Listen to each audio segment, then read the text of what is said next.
Welcome to Urban Legends with your hosts, Smartwatch, Neil and Chris, Nanobots. Bluetooth speaker. Hello and welcome to this week's episode of Urban Legends, the internet's biggest urban legends podcast by mass and not popularity. I am an importer of flatback furniture from North Korea, Chris Flynn, and with me is a creature known in our local pagan beliefs as the bringer of spring. It is Mr. Neil Herbert. Hi, Neil. How you doing? How's your week been? Okay, actually, yeah. I've been, bringing spring mostly. Yeah? Finally, weather's picking up, isn't it? Yeah. So how'd you get into that kind of work? Well, Advert in the paper? Yeah, it's all, one sort of weird local nature deity wanted. Yeah. Pay rubbish. Yeah. Yeah. But as many chocolate eggs as you can eat. Yeah, exactly. So what kind of, because from what I understand, spring moves north at 13 miles a day. So does that mean that you're on the road a lot at the start of spring, or do you just look after the local one and then give I don't know, Surrey's deity, who I believe is called Bob Windmill? Do you give him a shout and then he kicks off then? Yeah, it's kind of more of a franchise operation. Oh, so nice. You just kind of like take care of the local business. So it's like piecework. You just kind of do it. When it's there and ready. Do you have like a call tree? Right, it's my turn now. Okay. Yeah, they're quite restrictive call scripts and things that you have to follow. Oh, really? Yeah. Oh, okay, nice. Not sure why there's a call centre in this. No, well, in case the daffodils are questioning when to bloom, I guess. Well, I mean, it's a constant problem. It's like, should we daffodils very officious. I wouldn't recommend it. You're probably going to die in the first frost. And you're like, well, that's fine. We'll come out anyway. Well, see what comes of it. Never learn. You're on your head, be it. Yeah. Do you think is it just daffodils that you get a lot of pushback from? I mean, any other plant life? I mean, it's chrysanthemums. I believe a real not in my backyard kind of group creatures. Don't even get me started with them. Oh, really? Yeah. Are they're kind of like they self-proclaim sovereign citizens, don't they? I mean, you just the mixture of kind of reactionary politics and absolute ignorance. It's quite shocking to see. Okay. You wouldn't buy one for your living room if you knew what their kind of viewpoints were. To be honest with you. And so, do you do stuff like, go and sort of get rabbits to have sex by maybe showing them rabbit porn or fluffing them or something, or feeding them oysters? To kind of get the animal part of spring going. Well, I mean, you kind of got to set the mood. Okay. I think fluffing is probably a bit of a strong term, but not down there with each rabbit. But you just kind of, it's more of a kind of scene. What kind of scene setting? Good vibes. Play a bit of slap bass outside. Yeah, a bit of Bootsy Collins. That gets some frisky. Yeah. A bit of Prince. Yeah, start playing a bit of Prince outside. Get to fucking red lights all over their warrens, I guess. Yep. Okay, and what else happens at spring? Can't remember. Do you invite birds to migrate back from Africa? Just send them telegrams. Yeah, or something? kind of like making sure that the flight paths are clear, so that they can make sure the flight paths are clear in an orderly fashion.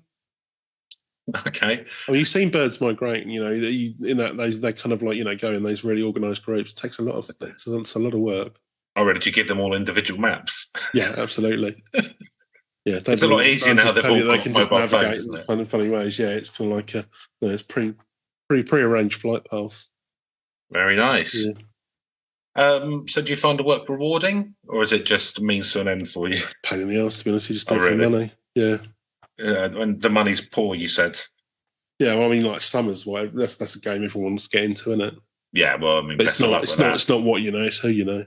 Yeah, that guy who owns several pubs in Brighton and dresses like a lion. He runs some around here, doesn't he? Yeah. I think that changing that anytime prick. soon. John Lyon, or whatever he calls himself. I think his name is Leo, obviously. Brilliant. I don't even know this character. Yeah, he owns several pubs and bars in Brighton and Hove. At least he hasn't sold them for flats. Probably the next thing you'll do. Yeah, I was going to say, yeah. No, he owned one on George Street, and that's closed down now.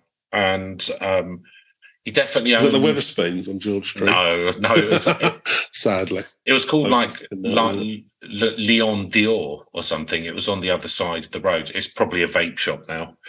Yeah, probably. But yeah, I'm talking 20 years back. But he owns that one which has the really nice Italian-style garden on First Avenue. Oh, okay. I don't go around Hove that much. No. You know the one I mean? Yeah. I can't remember what it's called. No, does it? Sure. Don't matter. Not really. It's of absolutely no interest to mostly to us, or certainly to anyone else. To me, yeah. I don't, not a huge amount of interest here. So is there anything else you'd like to... No, I think we've worn that one down. Would you like to let anyone... Is there any kind of message which you've got for people about spring? Any warnings or... Well, yeah, advice? just don't assume it's going to come around every year. You know. Are you currently negotiating for a new contract? Well, it might be strikes on. Oh, okay. Well, I just think summer's coming and set through spring. So, if I don't get my beak wet soon, it's... okay, very nice. Very it's nice. Just global warming's going to get a bit worse a little bit quicker. Okay. Well, that a terrifying empty view of the future there. So I'd like to... we don't normally do this, but I'm going to because it has made me quite sad. We're recording this the day after the brilliant actor Lance Reddick died. Yeah, very sad. Yeah, at the age of 60, which is mad. But I really rated him as an actor. He seemed like a really good guy. So whichever one's most respectful, we will either dedicate this or not dedicate this episode to him. I was going to say, I think you'd probably be more respectful to not do so, but okay. He's brilliant actor. Yeah, I loved it a lot. And even when he was in things that weren't necessarily all that great, he kind of elevated the stuff. I think you've been watching the John Wick movies, haven't you? Which he's been in much better stuff. I like them. Well, I was recently been watching Corporate, which is sort of underknown but very funny comedy, and he's in that. And he's one of those actors, which is quite rare, who is a proper actor, but is actually very good at doing comedy stuff as well. Yeah. I'll have to check that. Someone hasn't not caught up with that one, but yeah. I think it's on Amazon. You can find it. Yes. So, did you stop and look at what IKEA was doing, Chris, and you thought, this could be like cheaper and a little bit worse if I got them in from the People's Democratic Republic of North Korea? Yes. Yeah. Right? So, yeah, no, that's right. You got it. Well remembered. Well, so really, if you're starting out in the flat pack furniture trade, me as a sole trader, I can't go to Scandinavia because it's all stitched up. Yeah. So what you've got to do is you've got to look at unique opportunities. And through a internet chat room, I started talking to some people. It turned out that they were from North Korea, and there's a factory there, and they could turn it to. Well, they already knock out flat pack furniture for the people, because they're standardized. Yeah, it's good standardized stuff. They look after their people there. As is well known, and absolutely, and it's quite utilitarian, but it's not badly made, Neil, because it's got to last. And so the opportunity arose that they'd be able to start smuggling some out to me with all the drugs from the factories, and I've got a broker, a middleman in Tajikistan, and then so goes there and then over here, and I'm selling it out of my lockup, and it's good stuff. Yeah, I mean, there are a few issues. So you need to get a North Korean screwdriver set, because the heads of the screwdrivers are in the shape of a Y, which obviously we don't have. We just have the cross or the line. Yes, yeah. Or the other one, the sort of equivalent of the Phillips head. It's in the shape of Kim On Young's face, isn't it? They have that instead of an Allen key. Yeah, call it a dear leader key. Yeah, it doesn't actually sort of help very well with. Oh, it doesn't grip. Things It doesn't grip at all. But you have to make it grip, otherwise otherwise it's re-education time. Well, but yeah, I mean, it's good sturdy stuff. I'm going to say it's probably not fair trade, but probably the opposite. Probably the opposite of that, isn't it? Really? It's probably the polar opposite of fair trade. Yeah, but I mean, if you're making a bit of money out of it, so I'm making a bit of money. I've got to hustle. Sure.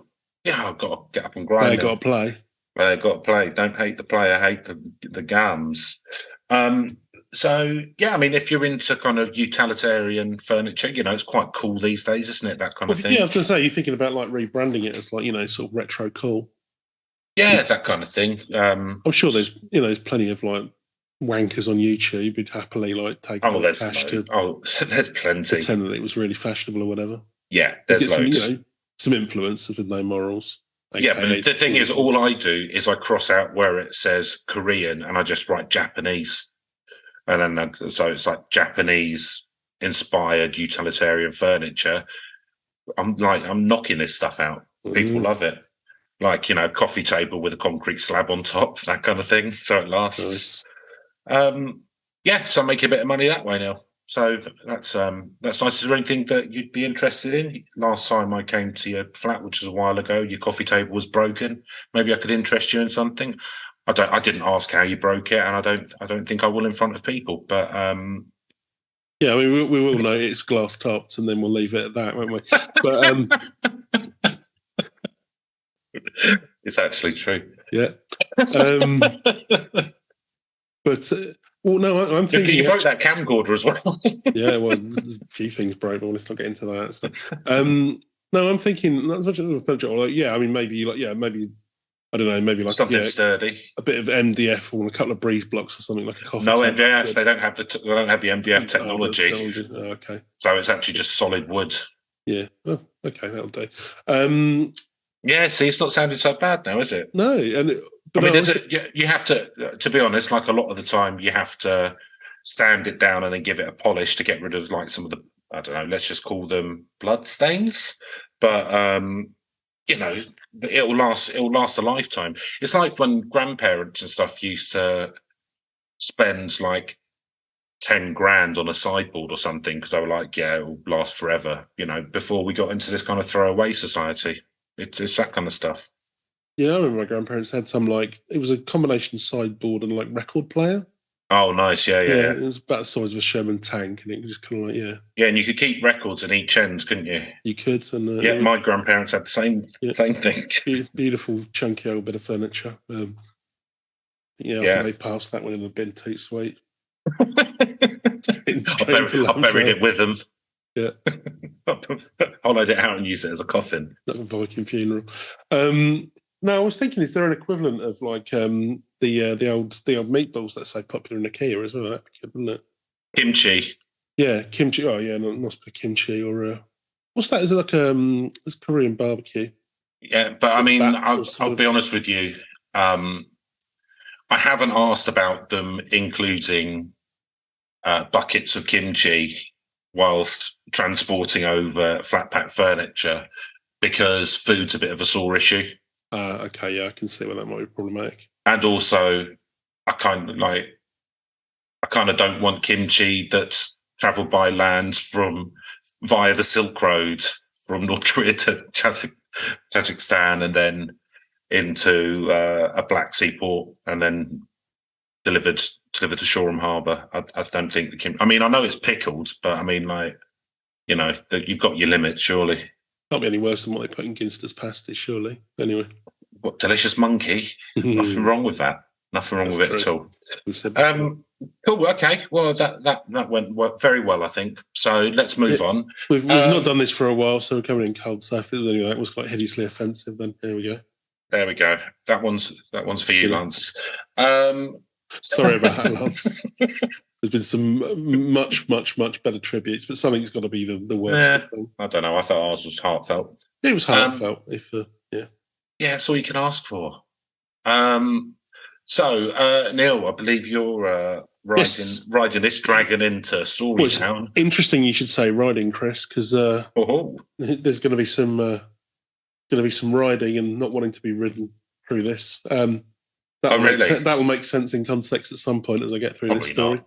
But like the Callum Muscroy or whatever they were called, the Christmas goblins.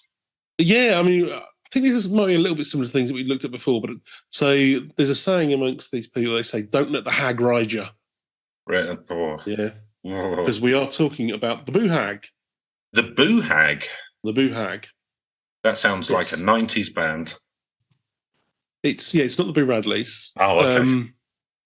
I assume when they were singing the song "Wake Up, Boo," were they talking about a Boo Hag? I don't. Do you know what? Does it say on the Wikipedia? No, it doesn't. Okay. Yeah, I mean, we'll have. That's an interesting point, actually, because no, as I understand, we'll get into it in a minute. But the Boo Hag actually leaves you feeling less refreshed. So I think this would be, if anything, the opposite of that. But I don't know. Maybe they're singing it from the perspective of a Boo Hag. Well, they were called the Boo Radleys, and their song was called "Wake Up, Boo." So were they singing a song about? No, Boo Radley was a character in. I can't remember what the novel is now. It's. I'm going to have to look this up because it's terrible. Half of us did it all at GCSE English. I know it wasn't one of the. I think I did it with Mice and Men, but it's a famous American novel, which I've completely blanked on. Uncle Tom's Cabin. Kill a Mockingbird. Oh, okay. Yeah. I'm coming out that bit. I think he's like the neighbour or something like that. So he's saying To Kill a Mockingbird again. Yeah, To Kill a Mockingbird. Okay. Yeah, that was the one you were about to say, wasn't it? But, yeah, do you know I've never read it? I'll be honest, but I did know there's a character in it called Boo Radley, and I assumed that they had to read it at school or something. And kind of, but they only did the one song, didn't they? One song that was popular. I think they did a few albums. They're still going. I think the Boo Radleys. Really? Yeah. You sound quite excited about that. Are you going to see them? I like that song. Wake Up, Boo? Yeah, I think it's just called "Wake Up," isn't it? No, it's called "Wake." Oh, is it called "Wake"? Oh, I don't know. No, I only really know that. I've heard other songs by them, but was that in your misspent youth at university? Indeed. Yeah, no, they're good enough sort of little guitar band. But this isn't about them. But no, this isn't about them. That was a complete. So that they're named after something completely different. For once, this podcast isn't about the Boo Radleys. Yes. Okay. Good. Right, you'll be glad to hear. Brave new world. Now that we've broken down one of the things it isn't, shall we go into what it is? So, hey, you're in charge now. This is from charlestonterrors.com. This is Boo Hags and Haint Blue, Vampires of the Low Country and the Paint That Stops Them. So, making you the Charleston Terrors website. This is where we got our story from today. Are they vampires? Well, kinda. They're kind of. Do you know what's interesting about this, Neil? There's the next episode's about a vampire, and do you know what topics that we've done which have been the least popular for a podcast? So you're saying all the vampire ones? It's the vampire ones, yeah. And Neil, is that going to stop us doing them? Absolutely not. Oh, hell no! Absolutely not. We'll get people around. We'll get people into. We'll find out what vampires people do like. Well, they're vaguely vampiric. Who doesn't like vampires? They're monsters. They're human. They're sexy times. They're like the prince of werewolves, apparently. Well, werewolves. Well, yeah, actually. They don't like vampires, do they? Because they're trying to muscle in on all the teenage girl action. Oh dear. Yeah, I'm never sure where that whole is that like part of the old legends, or because I've only seen that in that what are those It's dreadful movies called where they were vampires? Twilight, Like the mate. No, there's Twilight, but there was Van Helsing, or no, it was one with Kate Beckinsale. It's like the Matrix crossed with vampire movies. yeah. And So Bill that Nye's stuff, in it. that stuff. So that entire film was basically all stolen off of a sort of tabletop role playing game. Oh, is that where it comes from? Yeah, you had that but kind of depth in terms of the story, but without giving them any money or credit for it. That's Underworld, the best way to do that, isn't it? Yeah, because wasn't it directed? yeah, it's called like Vampire the something, and it was like a really popular. Oh, Vampire the Masquerade, maybe. That's it. Yeah, I've got to play it as a PC game I played way back then, which was quite enjoyable. Okay. Mm. Well, there you go. Yeah, no, I think it was. And I think that's maybe where, because on one of the updates of that, I think they brought werewolves, or like one of the offshoots of it. I think that's where werewolves and vampires started hanging out in the same area. I think that's where it comes from. Okay. Oh, well, that would make sense then. Do you know what? Like, that's really. I watched. I'd never heard of Vampire the Masquerade, and I watched a documentary on it the other day. So this is really prescient. This is a knowledge that I had 2 weeks ago. Well, there you go. Yeah, no, I just remember I played. There was like a PC game about 20 odd years ago. It was all right. Yeah, people still play it now. It's kind of they live action role play it and stuff. Yeah, no, I'd heard it was based on some sort of tabletop game, but I've never played that. But okay, so, but again, we're not here to talk around Vampire the Masquerade or tabletop role playing games. Maybe, I mean, who knows? Maybe that's how we get people into vampires. Tell you what, right? A lot of the what podcasts could be more enticing. A lot of the podcasts which have the highest amount of Patreons are Dungeons and Dragons podcasts. It's become really big, hasn't it? Yeah. You have all these people on YouTube and stuff doing it now. Yeah, maybe. Yeah, maybe we'll just spin off. Yeah, there you go. About Vampire the Masquerade. Create our own really over elaborate game. It's yes. Like, you've got 15 different types of dice and some other things. And you've got an abacus as well, any other kind of mechanisms that we can use. Well, it can be the Urbane Legends world, and all the characters can be ones that we've done podcasts about. So that'd work. Well, because we will get to the point at some point, but sometimes you notice I don't say soon, listener. I was reading now, I saw something that popped up in one of my feeds was this guy, I think it's called Roller Coaster Tycoon or something. Oh, right, but basically he's created a version where to ride I don't know exactly how he's done it, but to make it go on its entire journey, it would actually take longer than the life of the universe. Basically, he's managed to do something where he set it up in a way that it never ends. Yeah, I can imagine that's the kind of tabletop game that we would end up inventing. It's a set of rules so overly complex. Not in a good way, just in a really irritating. It's not going to be good. It's just going to be really. Like the Adam and Joe Quizzle. Yeah, Quizzle number sticks. Or whatever, Quizzle sticks. Why didn't you play your Quizzle stick? Remember, it's a lot easier at home. Or Number Wang, which I believe ripped that sketch off. Yes, I think so as well, entirely. As much as I like Michelin Web, but yeah. I think that if we did it, it'd be really, really officious. It'd be like contract law.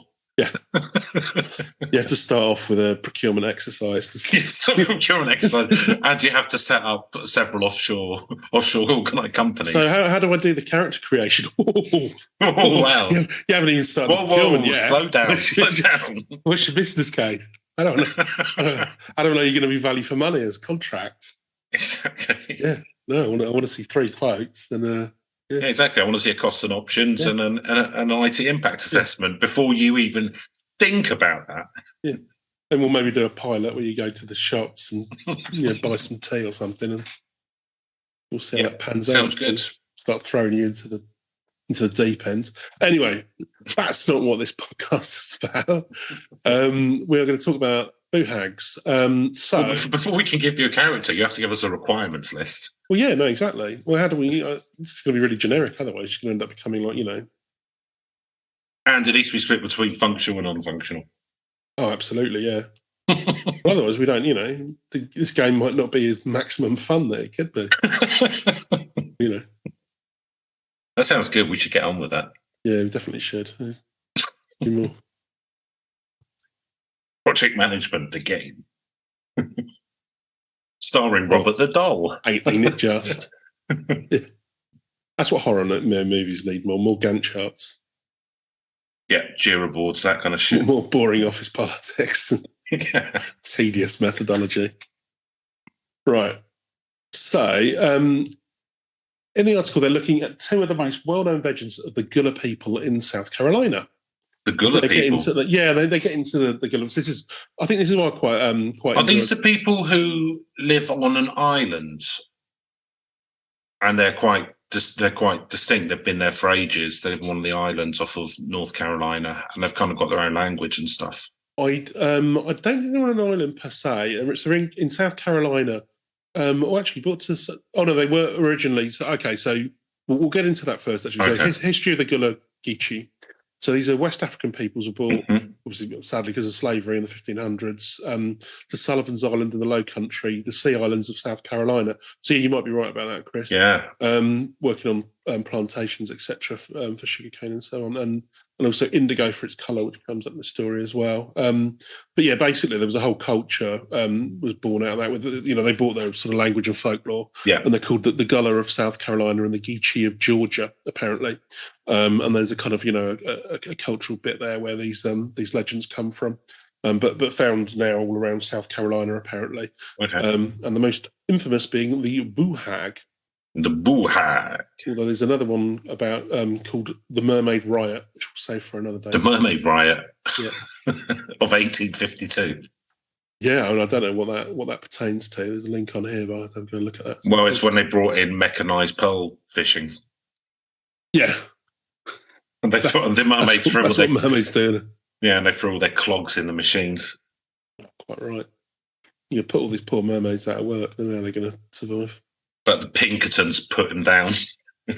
Oh, yeah. Cruelly suppressed. Right, anyway.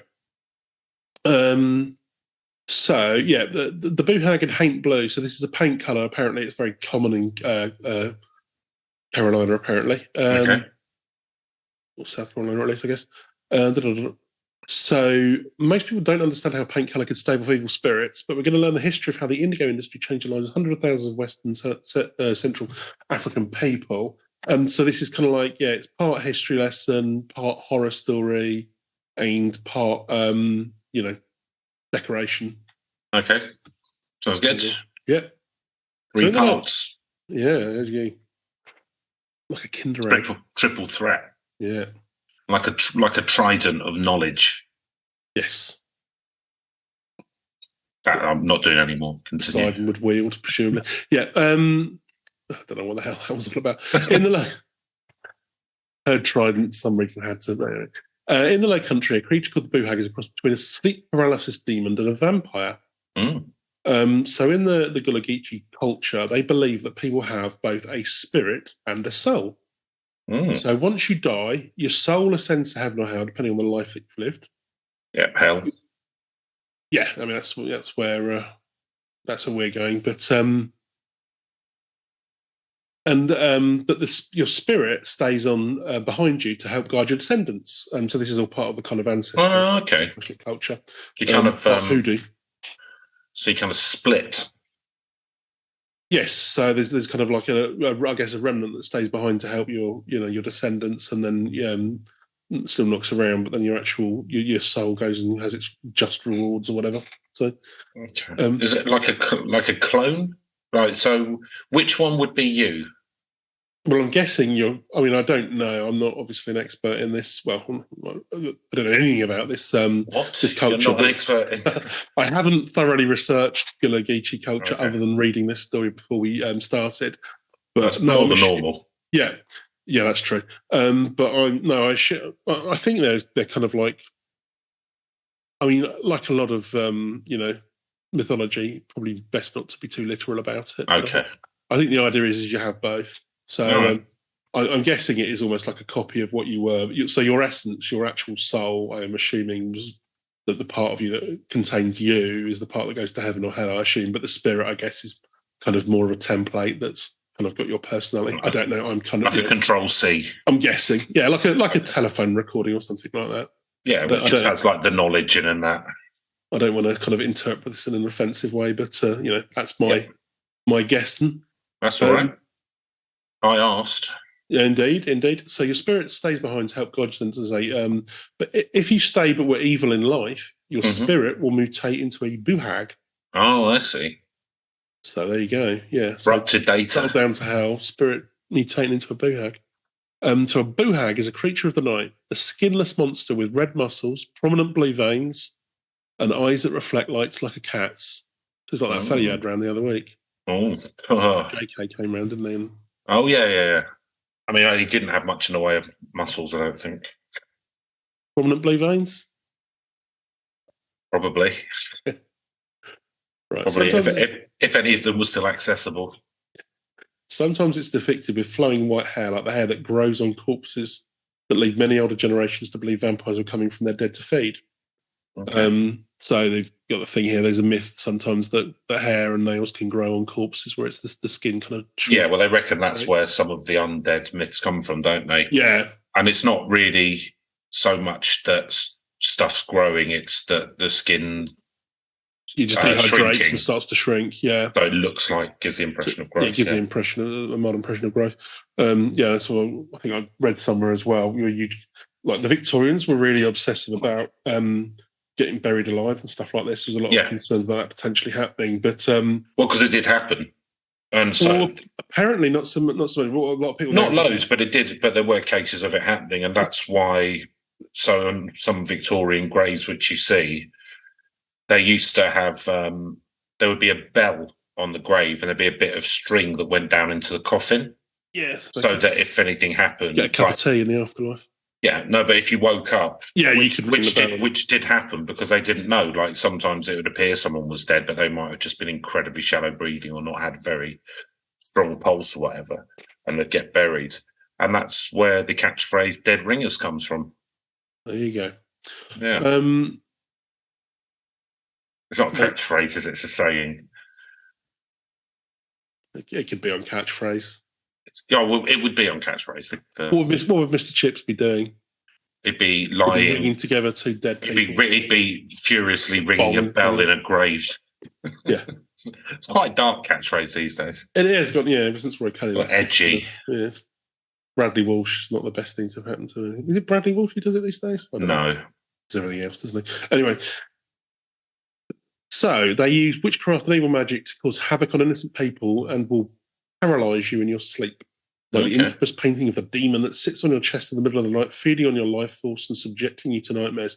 So basically, they've got this picture here where they've just got like some little ghoulish thing resting on somebody's sort of chest, while for some bizarre reason a spectral horse looks on. It's got something to look at, and it doesn't have TV. Yeah. Back in those days, well, what else are you going to do? Especially if you're some like apparition horse. Yeah. I mean, if they'd seen TV, that would have been like witchcraft to them, wouldn't it? Oh, there you go, perspective. So the buhag looks human during the day because it cloaks itself with its previously unlucky victim's skin. And at night, it escapes the skin, going looking for the next victim. So, basically... so it kills people. It inhabits them. It takes their life force and inhabits them. Well, it can vary. So I think it comes onto this a little bit more later on. But effectively, yeah. So it's I'm going to wear you like a glove. Yeah, it's a little bit, what's his face from the Buffalo Bill from Silence of the Lambs. Oh, okay. So I don't know how it gets... Yeah, they don't get into how it actually gets... Well, it sounds like it steals all the life source, and then it kind of like... and then it pops itself... Sucks out your breath and then just kind of like, pops itself in and then sort of uses its own spirit to animate you during the day so it can go and get some fags or some beer or whatever. Something along them lines, yeah. Yeah, get a nice rack of ribs. Very nice. Yeah. And then, a couple of cigars and then... on to the next one, the next evening. On to the next victim, yeah. So it can slip inside through any crack in a window or crevice in a wall. And once inside, it finds you sleeping on your bed. I'm glad you added window. And crawls on top of you, sucking the air from your lungs as you sleep, riding you till sunup. Ooh, it escapes its hidden skin. Yeehaw! And that's why there's a saying amongst the Gullah that goes, don't let the hag ride you. Don't let the hag ride you. So there'll be some advice later on as to how you might stop doing, just because, how are you going to stop Chastity belt. Yeah, that's true. Well, no, because it's breathing in from your mouth, isn't it? So it's not. Oh, yeah. It's not, well, yeah. Face masks? Gas masks. Maybe that's what Le Leon was doing. Le Leon. Could be. Just trying to avoid sort. Yeah, I mean, all of hags wouldn't be out and about in the day, so. All of these tie together now. Yeah. That's one thing I'm learning. One big mystery.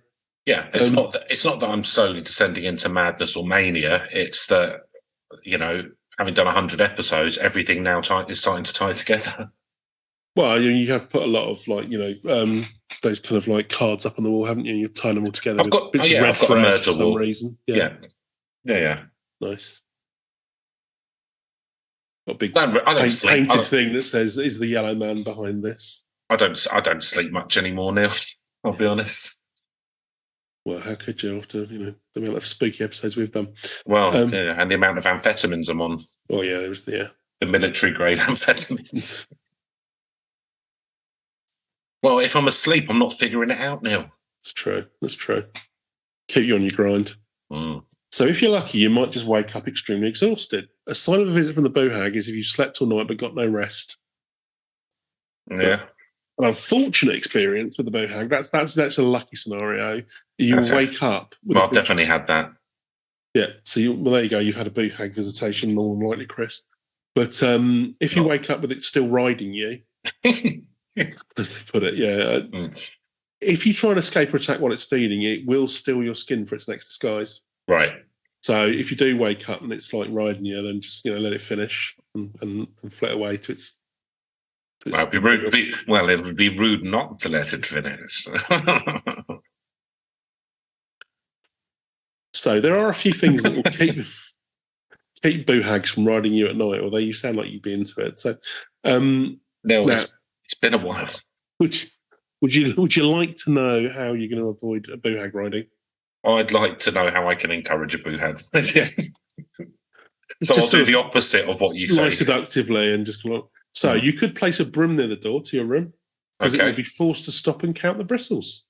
Oh, another one of these. We've come across one of these before, haven't we? Where Rougarou does it. Rougarou, yeah. And if there's more than 3 things, then it can't count more past 3. 13, it can't count. Was it 13? Okay.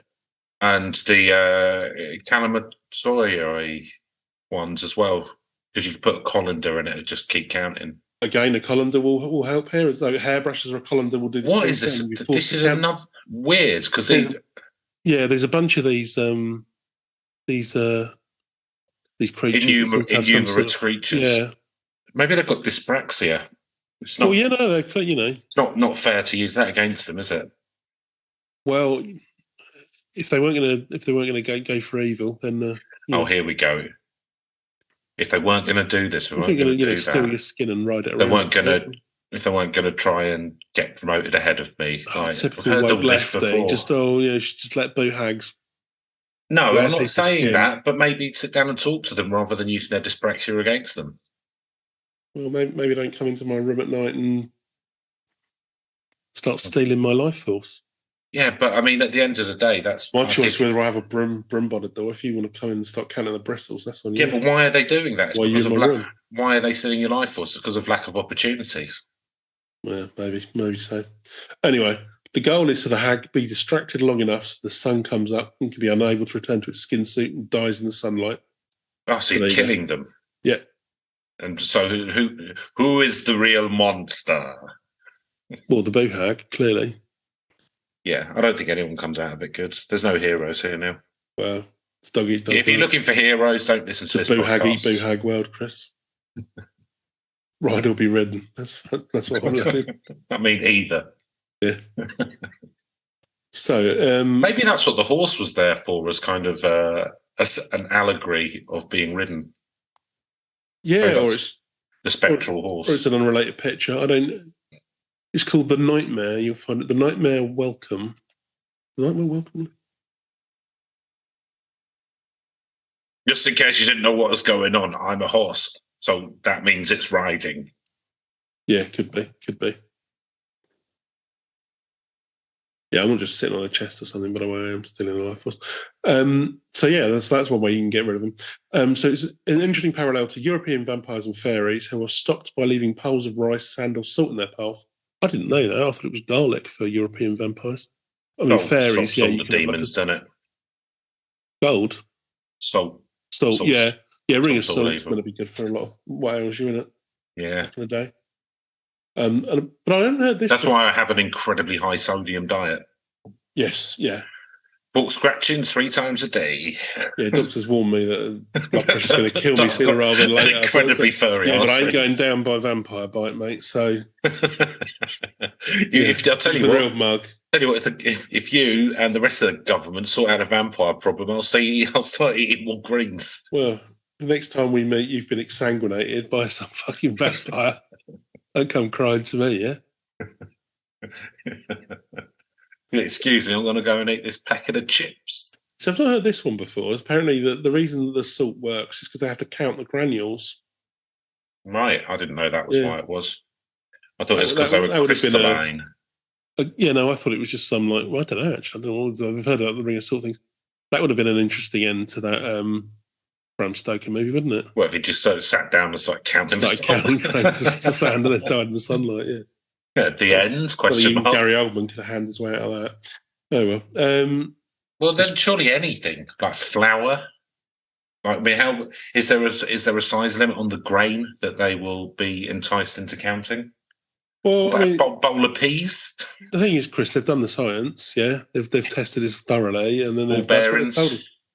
Rice, sand, or salt. I mean, by all means, experiment with ball bearings if you wish. But, well, that's why mechanics never get attacked by tried and trusted methods there. So, yeah. So apparently you can also sprinkle salt over the boohag as it sits on you, which will make them unable to return to its skin and die in the morning. So that's the trickiest one to attempt, though. That's a pro move. Yeah. You got best if you wake up, don't move. That's not a rookie. That's not in your rookie year, is it? Yeah. If you're like, I don't know, like a Ghostbuster or something, you might want to give that a go. But you're Dan Aykroyd. Yeah. Yeah, you're Dan Aykroyd. If you've got your own skull vodka based, business. Yeah, based on the mystery of the crystal skulls, presumably, which were brought to us by aliens. We'll have to do them as well soon. I've read a whole book on them. Have you? Yeah. Yeah. That'll be an interesting one then. Yeah. So the absolute best deterrent for this creature and other angry spirits, though, will include a local hardware store trip. I thought you were going to say a local hard man. Yeah. Yeah, one of the best ways of getting rid of a boohag is to contact a local hard man. Well, actually, there's something like that. There's a story that we might. Oi, you! Egg! He kind of does do something like that. Get out on the cobbles. I'm going to beat you 6 ways from Sunday. You'll be skinless when I'm done with you. No, so you want this hue of indigo blue paint called haint blue. Oh. So apparently in Gunnar, the word haint means spirit and usually refers to little malevolent poltergeists and whatnot. And is this where the Blue Man Group come from? I think they're a different shade of blue. Okay. I don't know what their shade of blue is, but this is more kind of like a light blue. Is there's one that their shade of blue attracts bullshit? Is that it? Yes, or sort of mildly tedious theatrical performances. Well, I'm sure they're entertaining for about 10 minutes, but yeah, no, I can't imagine watching an hour and a half of that. No, I know someone who went and saw it and they enjoyed it, but then I don't massively rate that person's taste. Good luck to. Yeah, people enjoy stuff, Neil. Yeah, none of my business. I'm sure it's all, yeah. They've been around a while, haven't they? They have. Well, 25, 30 years, haven't they, I think? Yeah. I wonder if it's the same ones or is it like Kraftwerk? I would imagine it's... or it's just like the one original one. Yeah, there's just one... No, I imagine it's all been sort of franchised out stuff now, hasn't it? But... I'll tell you what. Give us that Arrested Development joke, so there is that to it. Yes. I saw Kraftwerk live when they did their tour about 5-6 years ago. I saw in Brighton. Mm-hmm. And I have to be honest, like the Blue Man Group, it got a bit tedious because it went on for about 2 hours. Oh, okay. I think that's too long for a concert. Yeah, it can be, unless you're like a super fan. Yeah. So yeah, but yeah, in general, I like Kraftwerk, but it was like, it's just, you start getting a bit itchy feet after about 40 minutes, don't you? Yeah, I don't know if I could industrial music or whatever. I will listen to more than an hour of it, to be honest with you. But Yeah. like I say, unless you're a big fan of most kind of acts, really, kind of like an hour and a half at least. I think if you were on drugs, it would be doable, but I wasn't. But you had 3D glasses, so that's fun, isn't it? Oh, that's good. Yeah. So you got your money's worth. True.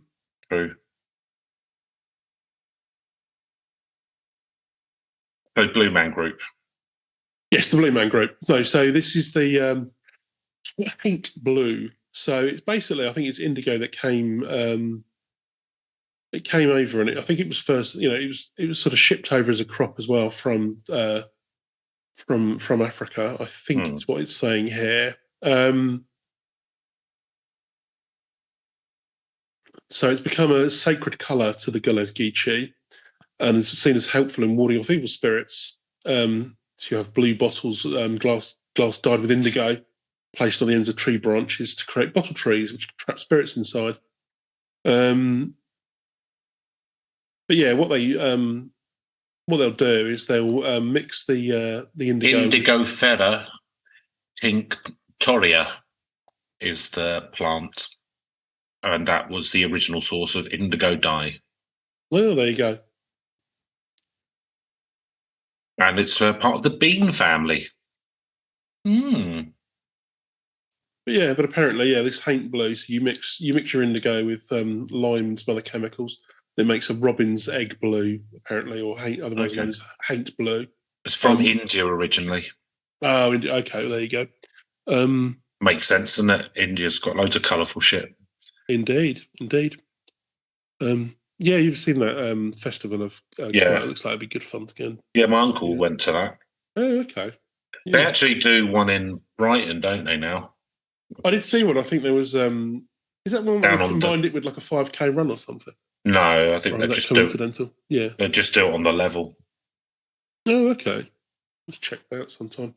Of course, the level's got quite rough again now after a while of not being rough, so it'd be people throwing bags of cocaine over each other, which still sounds all right. That's what you find. Yeah, they kind of did it all up, didn't they? And yeah, but it's gone downhill again. Well, like the rest of the country, do you know what I mean? Like yeah. Anyway, long story short, it looks a bit like the open sky or a body of water that spirits cannot cross.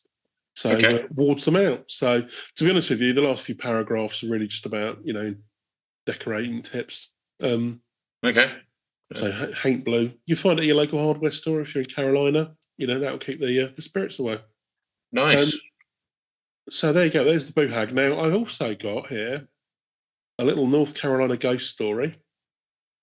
So called the Boo Hag. So this will give you a kind of like a typical interaction that you might get with a Boo Hag. Although this leaves some quite interesting questions about can one form a long-term relationship with a Boo Hag, Chris? Which I prefer to keep it breezy now. Yeah, well, check this out. So once there were two men. FWB. That's what me and the Boo Hags are. Nice. I'm in a polyamorous relationship with several Boo Hags. Yeah. And that guy who looked like JK. Yes. You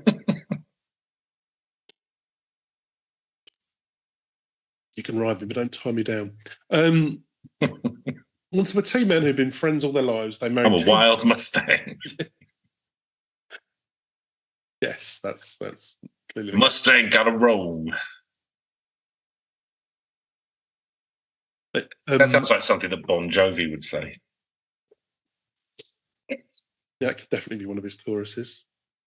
A Mustang got to roll.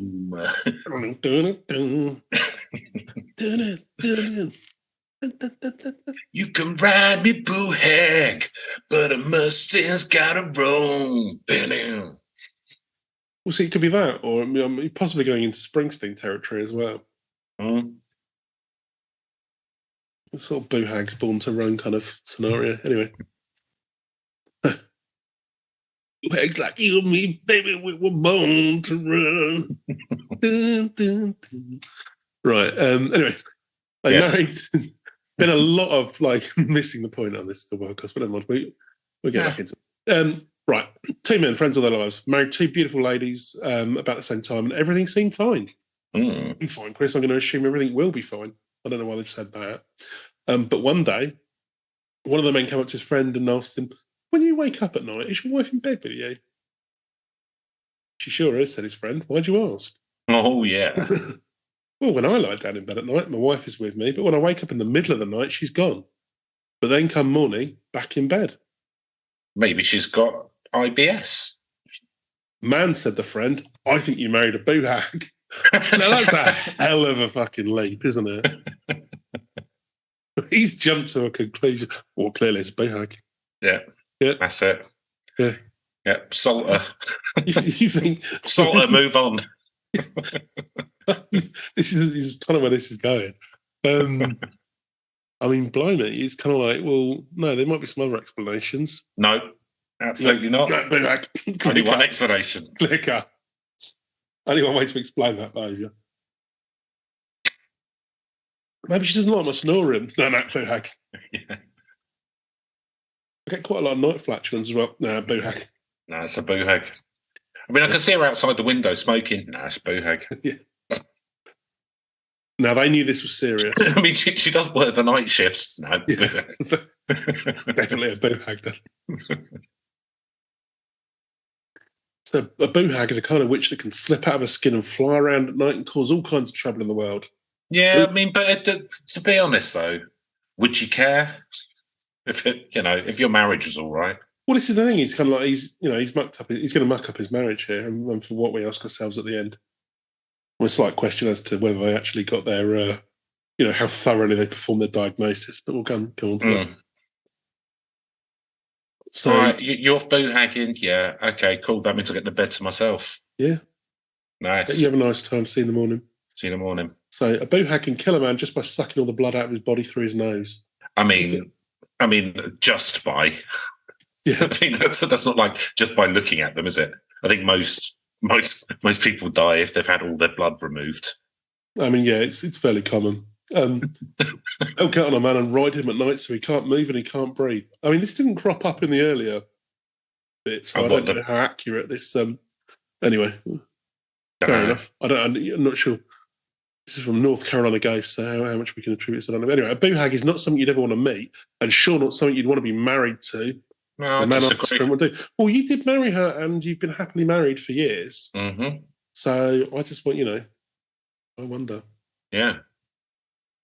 I think it's jealousy. I think it's a toxic relationship. I think this friend insecurity. I don't think he's much of a friend. I think he's kind of like a Iago figure, or the person whose wife / boo hag. Or well, no, it's just his wife. I'm just going to say that his wife is out boo hagging. I think his insecurities coming in here, and he's like, "Well, am I not enough?" Yeah. It's not that you're not enough. It's that I need to feast on human blood. What's wrong with my blood? Well, I love you. I don't want you to die. It's got different needs, that's all.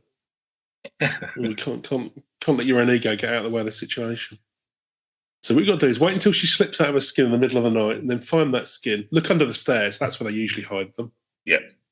That's quite neat, isn't it? Just roll your skin up for the night, tuck it under the stairs, and then go to bed with your husband. Then back down, So you take that skin and you pour salt and pepper all over it, and then she can't get her skin back on. So I won't fry it up. Yeah, beautiful. So nice pork crackling. Nice.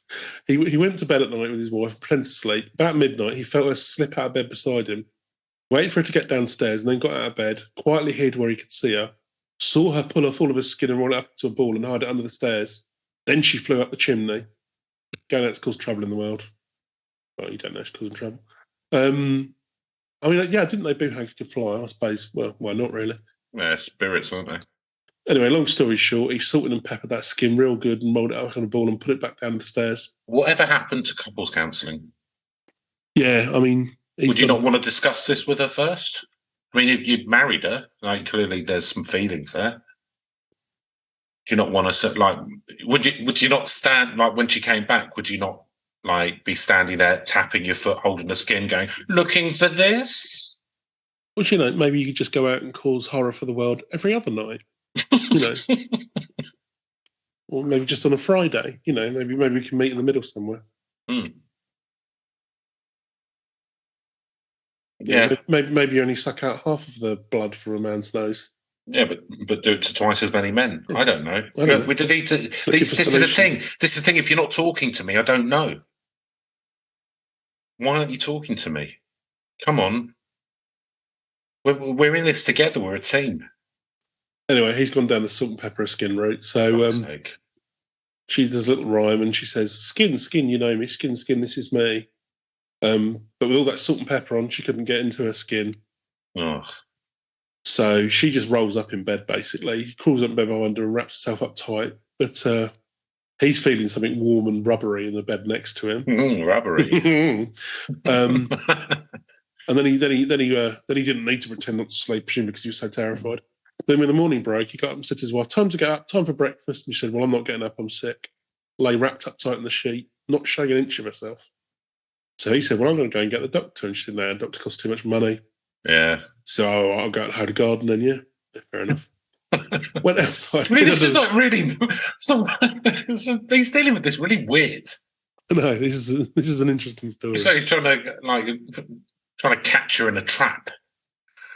It's like, well, you've already got a skin. Do you know what I mean? Like the game's up at this point. Well, not necessarily, because so he's gone out to hid under the window, and she's come back down and tried to get his skin again. But that was enough for him. He went and fetched a conjure man. A conjure man. Yep. And he told the conjure man his story, and the conjure man told him to go home, get a big barrel of pitch boiling, and he'd be back in a minute. I don't think this is going to end well for the boohag, Chris. Doesn't sound like it, does it? So the man went home and built a fire in the garden and started a big old barrel of pitch boiling on it. Yeah, darling, what are you doing in the... What are you boiling a cauldron full of pitch? None of your business. You don't need to worry about it. Unless you want to come down or I'll call a doctor, yeah? Yeah. No, you don't do that. Okay. I've got to do some... I'm tarmacking the drive. So conjure man comes round and they went inside, went upstairs where the woman was back in bed, all wrapped up tight in a sheet again. The conjure man said, "What ails you, woman?" She said, "There's nothing wrong." But he was having none of that. Ripped the sheet right off of there and then she was raw and bloody. "Man, you done married a hag," said the conjure man. "Man, you done married a hag." And they grabbed her and carried her out into the garden where they threw her into that big barrel of boiling pitch and burnt that hag alive. Well, what else could they do? So there's a story for you. That's a nice story, Neil. It's a story. Sadly, that's how these days, because of secularism, that's how 40% of marriages end. Shame, isn't it? Yeah. Well, so that's another route you can take with the boohag. Apparently, you conjure man, sort yourself out. So I think that pretty much concludes our visit to the boohags. Okie dokie. Do you just quick question? Do you know any conjure men? I don't know. No. Okay. I mean, I'm going to advise Chris. You start painting your ceilings in hate blue. Can't, mate. It's rented flat. Right. Yeah. Maybe put up some Haint Blue posters alongside all of the David Soul ones. Yeah. Yeah, I'll do that. Keep up Poltergeist and boohags, hopefully. I mean, I'm sort of not meant to put up posters either because it's a rented flat. Won't know, would they? Well, they will do when there's a small mark where the blue tack was. That would be 500 quid out of my deposit. So, Neil, let's go through our scoring system. Yes. Neil, spookiness. What do you reckon? Yeah, I think this one's fairly spooky, actually. I mean, you kind of, suck the life force out of you, and if you wake up, then can sort of like ride around in your skin pretending to be you. That's pretty horrific, I'd say, on most scales. So, yeah, I'm going to give this one a 9 for spookiness. 9? Fucking hell. Yeah, I don't feel like we don't tend to buy into the spooky ones too much, but I think, yeah. Okay. I think it's pretty spooky. Yeah, it's kind of... It links in, it weirdly links in with other stuff as well, like with the Brazilian sleep hag and the Kalamantori and Rougarou with the counting. I didn't know that the counting small stuff was such a big thing for protecting yourself. Apparently so. Practical advice. But yeah, I mean, is it spooky or is it sexy, Neil? That's where I'm coming down on this. Fine line between the two. A very fine line between the two. So because of that, I'm going to give it a 7. So believability. So I think that the people did, probably not so much now, but did believe in this. It's, I don't know. It's a weird one because, like, I get that if you've slept but you don't feel like you've had a good rest, like, then you can reason it to that. But where are the people walking around and in other people's skins and dying and all that kind of stuff? I'm not sure. Do I think that the Buhag exists? No, of course. But I don't know. Like, it's a really difficult one to get a handle on because it's a good story, but I can't quite figure out what it was trying to explain. So I'm going to give it a 6 now.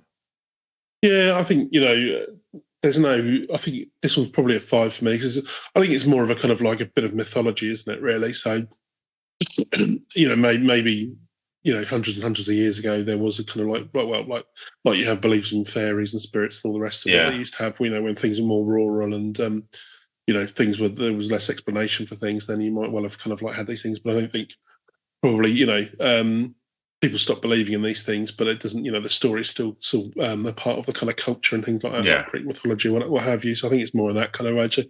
And obviously because it's more of a mythological kind of thing, there's not real sort of like, we spotted one in a, garden in Glasgow or something. So, none of that kind of thing. So no, I don't think anyone's sort of, it's kind of like gone beyond believability, if you like. So it's a 5 on that one for me. Okay, narrative premise, Neil. Yeah, I think it's kind of quite interesting. And you've seen that from that other story. It's interesting that they call them kind of vampires because it's, the whole like wearing people's skin and stuff is kind of, that's not one for the vampire playbook. I get the idea that they kind of drain your life force, if you like, but might not leave you dead. So I guess it's that kind of thing, isn't it? And I suppose there would have been lots of things way back when that, if you had some sort of debilitating illness or something like that, there'd be, horrible sorts of things that might kind of like drain your energy or your essence or whatever, however you want to put it. And various myths about how that can happen. So, but I think there's got quite a few interesting features. Apparently they can be so successfully imitating human beings, they can get married for quite a long time. But so I think that you could do it, that story that we went through. And it could be quite interesting to see how. I want to see the prequel there, Chris. How did they meet? What was that wedding like? Shotgun wedding in Vegas. Yeah, at the Elvis Chapel. Nice. There you go. So anyway, I'm going to give it. It writes itself. So I'm going to I'll give this one a 6. I think for narrative. I think there's quite a lot to it. Yeah. So it's again, it touches on a lot of other stuff, but it's kind of grown up individually on its own in what was a fairly cut-off community. It sounds like maybe sort of some of the origin of it is from kind of Africa and that kind of stuff. So it's probably quite an old one. It's all right. It's very difficult to piece it all together.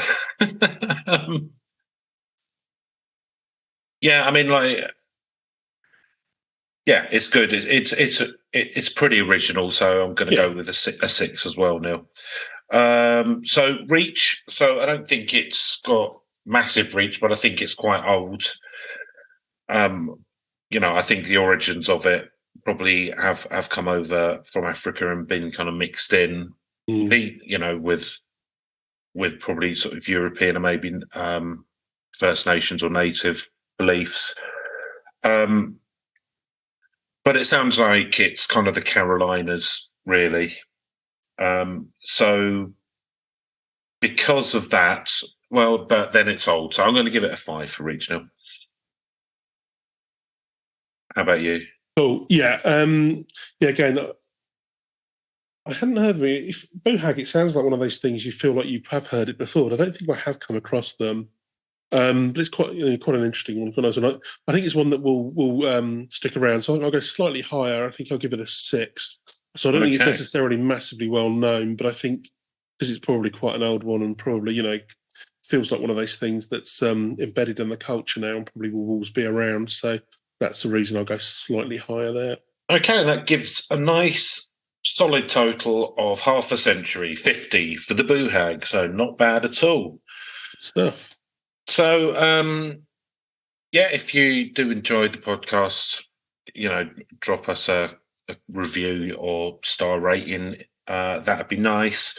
And if you yourself are a Bohag and are looking for some action, then I'm very interested. So please email us at herb.legends.pod@gmail.com. Or for anything else as well, It doesn't have to be that. But that's about it. So hopefully we've done Lance Reddick proud this week. I don't think we have. So we will say we non-dedicate this to his memory. But yeah, that's it for this week. We will be back for another vampire one next week. And, we're going to keep banging away at that door until we get one that people like. So until that time, hope you have a good week, everyone. And same time next week. Goodbye. Goodbye. Antennae. Server. USB. Wi-Fi. Chip and pin. Mini-bit.